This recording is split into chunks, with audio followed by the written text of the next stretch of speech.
was called the shame of Pennsylvania.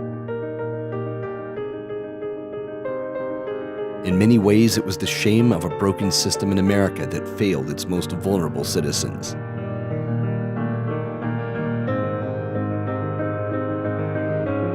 Much of what you are about to witness is not for the faint of heart. It is a true story about one of the deepest and darkest parts of American history. What occurred inside the walls of the Pennhurst State School and Hospital ultimately changed the way people with disabilities were regarded and treated. But it would be 30 years after the horrific abuses were uncovered that Pennhurst would close its doors.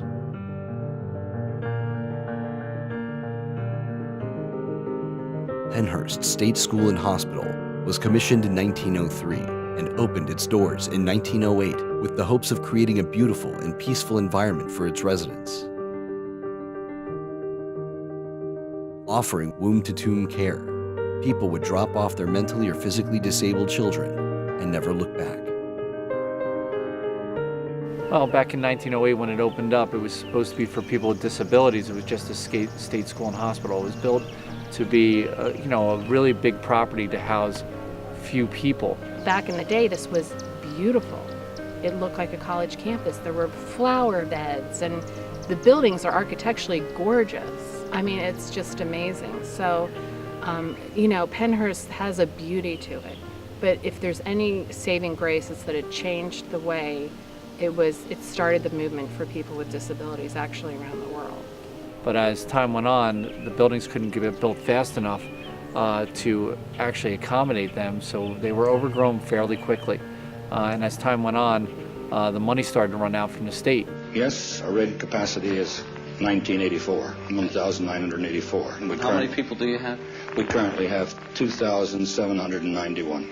You hear a lot of negative stuff about Pennhurst, which obviously has been proven in court documents, so I'm not here to say that it wasn't happening. But it wasn't always like that. This place was a beautiful place, almost like a postcard type place for people to come. Parents were told to drop their kids off and never look back. Who loves you the most, Joe? My mother. Yeah? Who else? My father. Who's going to take you home? Nobody. Why, Joe? They don't want me to. You mean the people don't want you to go home with them? Nope.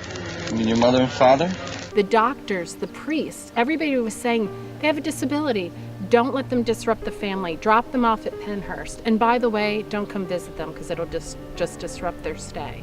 They literally told you that you coming back was going to hurt the process.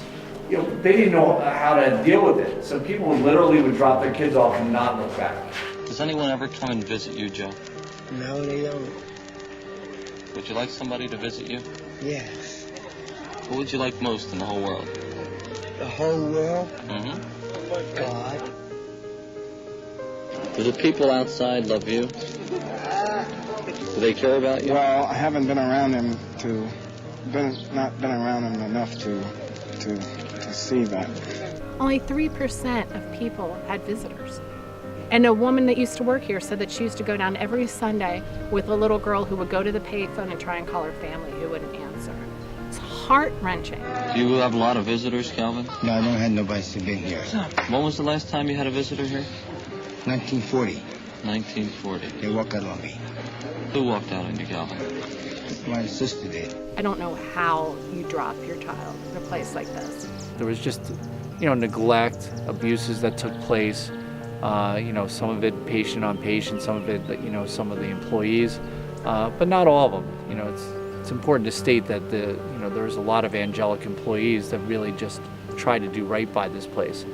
And, as time went on, it just got too big. And as that went on, finally people took notice, and Bill Baldini brought a film crew out here, and the rest is kind of history from that standpoint.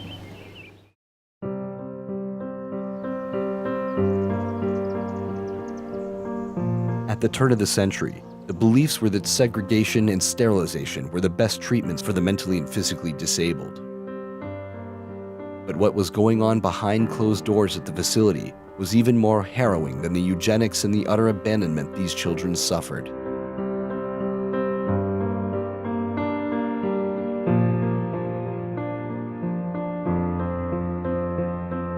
In 1968, in the wake of reports of massive overcrowding, violent abuse, and unexplained deaths, a young reporter for NBC 10 in Philadelphia got wind of what was going on at Pennhurst and broke a story that 50 years later is just as shocking and horrific as it was at the time.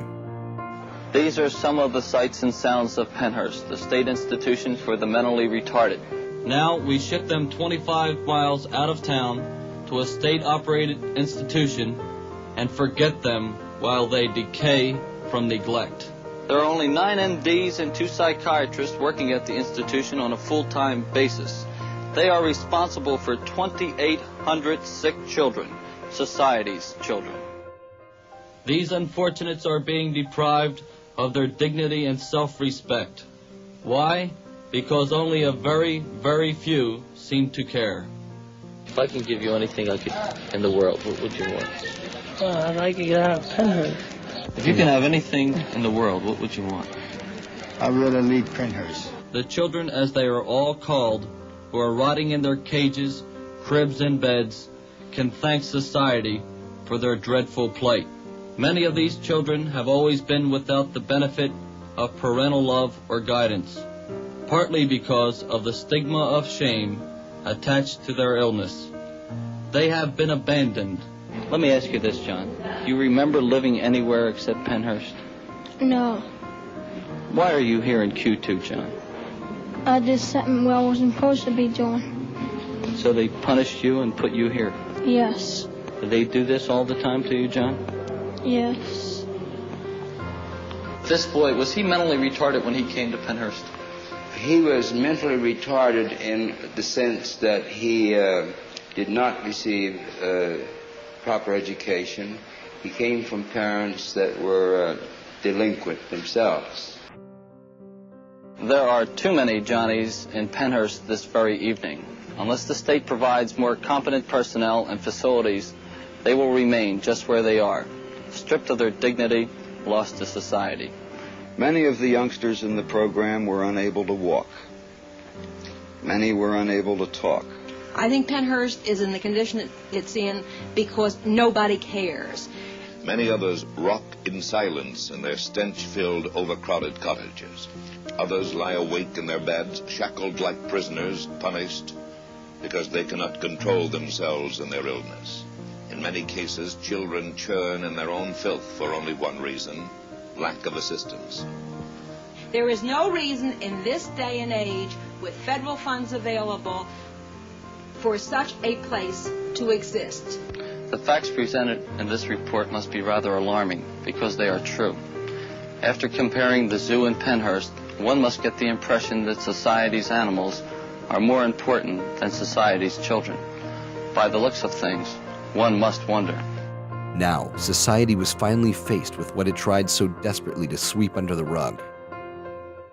Most of what happened here happened to mentally disabled children. Real human beings who were left at the front door and who would never hear from their parents or siblings again. Left to face abuse beyond comprehension. How many parents drove up to those steps and dropped their child off and never saw them again? Many wondered what the Bill Baldini report did not capture. Reports of residents being hung, thrown from balconies, bitten and mauled by other patients while shackled to their beds, and reports of outright abuse by staff ran wild. Dr. Fear literally said on camera in 1968, he said, did you ever get somebody that kind of, didn't want to do what you wanted them to do? And he said, yeah. One case in point, Dr. Jesse Fear, a medical doctor. I questioned him on just how he handles patients with behavior problems. Ernie was a patient. So he says, you don't dare to touch me. There's nothing you can do to me.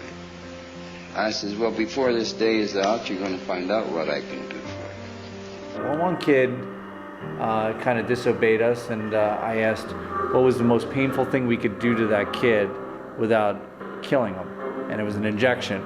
And he literally said it on 1968 on TV that that's what he did. So about 1 o'clock, a detail man came in, and I asked him what the most painful injection was that he had that wouldn't do any harm to the patient, of course. And I set this up and got him over on his cottage about 7 o'clock that night. And I forced him. I talked him into getting down on the bed. I didn't use any abuse on him at all. He gave me this injection. He really hit the ceiling over that. I don't think there's anything inhumane about it or anything of that sort. And that's what they did. They just didn't care. When they bit once, they got a warning. When they bit twice, they got all their teeth yanked out. When a young dentist came to Pennhurst, he wrote a letter to the administration and said, why don't we give them anesthesia when we yank out all their teeth? And in writing from top doctors, educated men, they said, morons don't feel pain.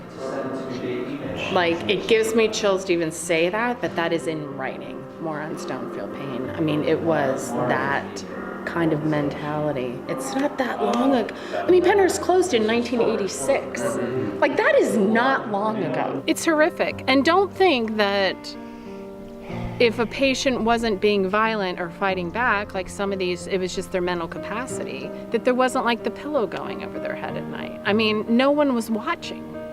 It was hell. The facility was built with a system of complex tunnels that run underneath. It was said that the tunnels were built to facilitate the movement of patients from building to building during inclement weather.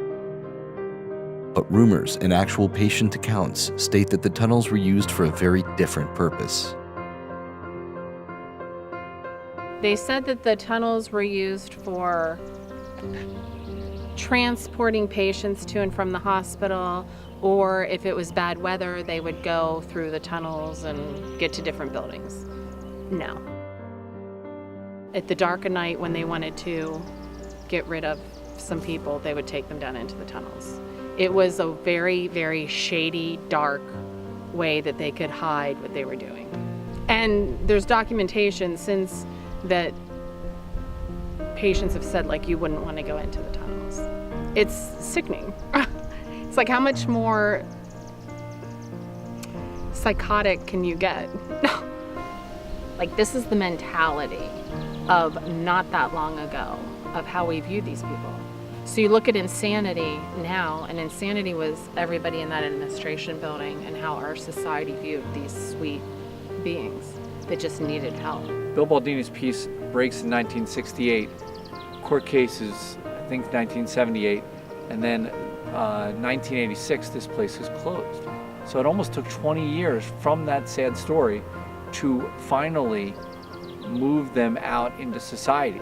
And they got them jobs, they'd live with different homes and stuff like that, and people, and you know, they flourished. In fact, a study was done all the way up to 20 years, I believe from Dr. Conroy, that showed how much progression they made. And what that did was it led to things all the way up to mainstreaming special ed, which is exactly what you did. You took special ed who were put in a certain pod or in a certain room by themselves. Now you're pushing them into a general population schoolroom. So you're seeing the ramifications and the ripple effect that has happened since 1968's piece.